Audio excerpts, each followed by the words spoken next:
Operations के chapter में अगला जो हमारा टॉपिक है that is the capital and the labour intensive production techniques. इन पे हम बात करने की कोशिश करते हैं कि कैपिटल इंटेंसिव प्रोडक्शन टेक्निक क्या है और लेबर इंटेंसिव क्या है। When we speak the term capital intensive, so it means the cost of the business is more associated with the capital and less associated with the labor.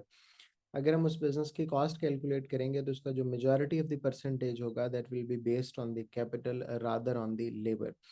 जो manufacturing के business होते हैं या इस तरह के रिलेटेड जो इंडस्ट्रीज होती हैं they are more concerned about the capital intensive techniques. उसकी वजह ये है कि वो ज़्यादा कैपिटल इंटेंसिव जो होते हैं स्टैंडर्डाइज्ड प्रोडक्ट्स क्रिएट कर सकते हैं। और जो सर्विसेज सेक्टर वाले बिजनेसेस होते हैं जैसे कि मैं आपको पढ़ा रहा हूँ, स्कूल्स हैं, तो वो they are more concerned about the labour intensive, क्योंकि वहाँ पे जो वेरिएशंस लानी होती हैं हमने प्रोडक्शन में या हम जो आउटपुट क्रिएट कर रहे होते हैं वो उतना स्टैंडर्डाइज्ड नहीं हो सकता। वो जो कस्टमर टू कस्टमर है उसको वेरी करना होता है।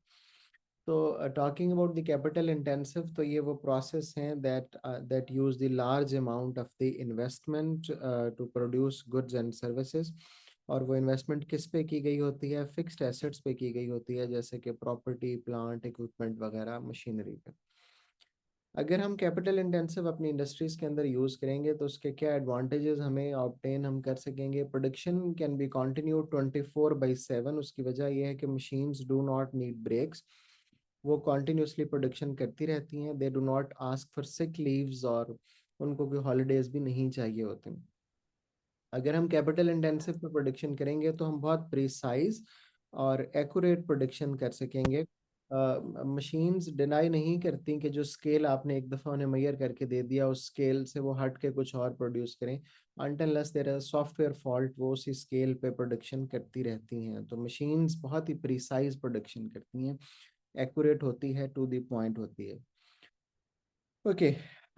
इसी तरह जो बहुत कोई डेंजरस और अनप्लेजेंट टास्क होते हैं उनमें भी मशीन्स को यूज़ किया जा सकता है। बहुत ऐसे टास्क जिनमें हम पहले ह्यूमंस को यूज़ करते थे, जैसे कि बहुत ऊंची विंडो क्लीनिंग होती थी पूरे यूएई और गल्फ में और बाकी सब जगहों पे, वहाँ मशीन्स के ज़रिए से, ड्रोन्स के ज़रिए से और इस तरह की दूसरी चीज़ों के ज़रिए से किया जाता है। और जहाँ पे ह्यूमन कम काम करना चाहते हैं, लेसर वर्क करना चाहते हैं, वहाँ पे भी मशीन्स को ज़्यादा इन्वॉल्व कर लिया जाता है। इसी तरह पर आवर प्रोडक्शन जो होती है वो मशीन्स की हमेशा ज़्यादा होती है as compare to the labour. Coming to the second side, down size, अगर हम देखें डिसएडवांटेजेस की अगर हम बात करें तो मशीन्स की जो इनिशियल सेटअप कॉस्ट है वो बहुत ज़्यादा होती है। फ्री में नहीं लगा सकते हम, मशीन्स बहुत एक्सपेंसिव हैं जिनको हमें बाय करना पड़ता है। और अगर मशीन्स की ब्रेक डाउन हो जाए तो प्रोडक्शन टाइम फिर हमारा जो है वो दैट इज़ डिस्टर्ब्ड और हम कॉन्टिन्यूस प्रोडक्शन नहीं कर सकते। इसी तरह मशीन्स की जो मेंटेनेंस कॉस्ट है कैपिटल इंटेंसिव टेक्निक में दैट इज़ हाई। लेबर की कोई मेंटेनेंस कॉस्ट नहीं होती, उनको ज़्यादा से ज़्यादा ट्रेनिंग देनी पड़ती है। इसी तरह फ्लेक्सिबिलिटी नहीं होती, और ऐसी चीज़ें जैसे कि मैंने सर्विसेज ओरिएंटेड बिजनेसेस आपको बताए वहाँ पे हम बहुत ज़्यादा मशीन्स को इस्तेमाल नहीं कर सकते, हमें जो है वो लेबर इंटेंसिव टेक्निक्स की मदद से ही काम चलाना पड़ता है।